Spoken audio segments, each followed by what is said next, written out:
With static menus, this is where you can create your own menu, and it'll be a blank piece of paper. And then on the left-hand side is where you can manipulate what you do.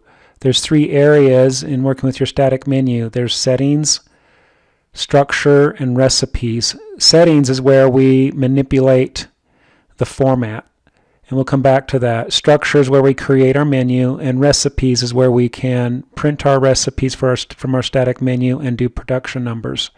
So we're going to start out with structure, and we're going to add a menu, and you can add as many menus as you want. We'll go ahead, and our first menu we're going to call always available, and I'll just call it always. And then we can give it categories, and we can give it multiple categories like entrees or sides and so on. So you don't have to do that, but we're going to do that in this example, and we'll call this entrees. And then I can click on the down arrow and select my first entree, and I can search the database. And if I want a steak of some type, for example, I can just type the word steak, and it'll search the database and pull up all the steak recipes, and I'll just pick one of these. And then I can give it a description as I choose. And then we'll add another item, and maybe this is going to be a chef salad. And we'll just pick a chef salad here. And this thing is very good for my description. And you can add as many items underneath this category as we choose just by doing the down arrow and so on. But I'm going to go ahead and remove this item. I just want 2.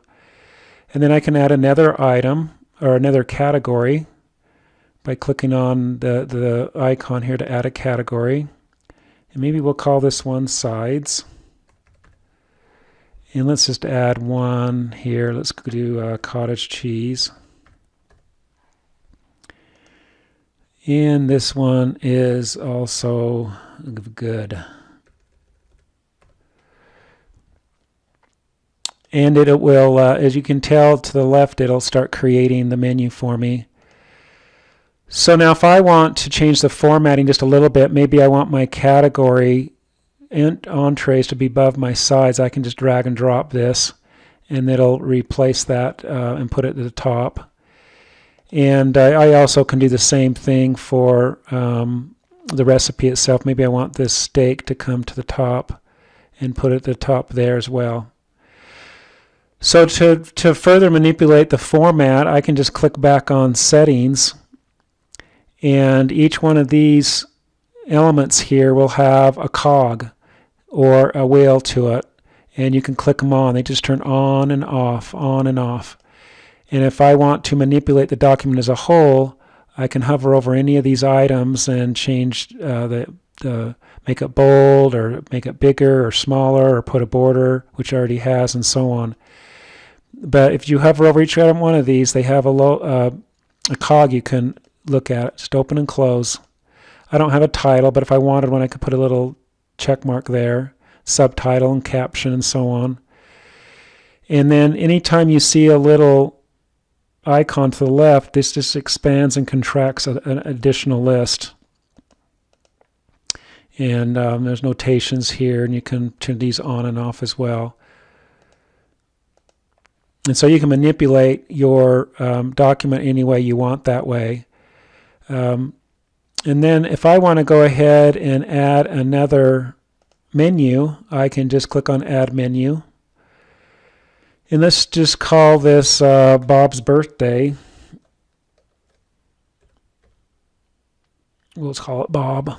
And then I can give it categories if I want to, but I'm not going to do this one. I'm just going to make it real simple, and maybe I'm going to pick a cake. And let's do angel food cake, and we can give it a description if we want. And then I'm going to add another item, and let's do ice cream.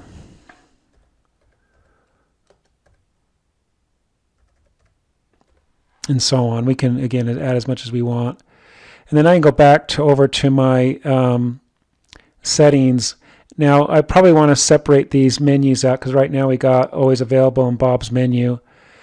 So I can go and choose a preset. Now, preset is just changing some ones that we have preset for you. You can kind of look at them and see how they are. but maybe I want to put one per page and go ahead and proceed anyway. So there's Bob's menu, and I can scroll down. There's my always available menu. And now if I really like my formatting like I get once I get it, I can hover over the preset button and click on the little cog, and let's just call it my favorite. And I'm just going to go ahead and save it. And then at any time I can click on this down arrow if I ever want to go, well, we can go look at different presets and look at what they do. And then maybe, oh gosh, I want to go back to my favorite and click on that one. It'll just bring me back to what I had. So that's the idea of static menus. You do the structure like you want. It has many menus, and you can delete them and so on. So if I decided I didn't want Bob's, I can click right here and remove my menu and edit and change it how I want. Go to my settings and get the formatting like I want. And the last thing you can do is there's recipes. And here's all the recipes that I've added to my menu. Here's Bob's menu, and here's the always available menu. Maybe I want to print out these two recipes. I can just put the check mark there and say print selected recipes. You also, if you want to add it to your shopping cart, I can tell it how many people on average are going to have the pork steak, and I'm going to say 5, and the chef salad, 3 people are going to have that on average, and it'll add it into the shopping list, and I just need to save my production numbers. So that's the introduction to static menus, and just call if you have any questions on it.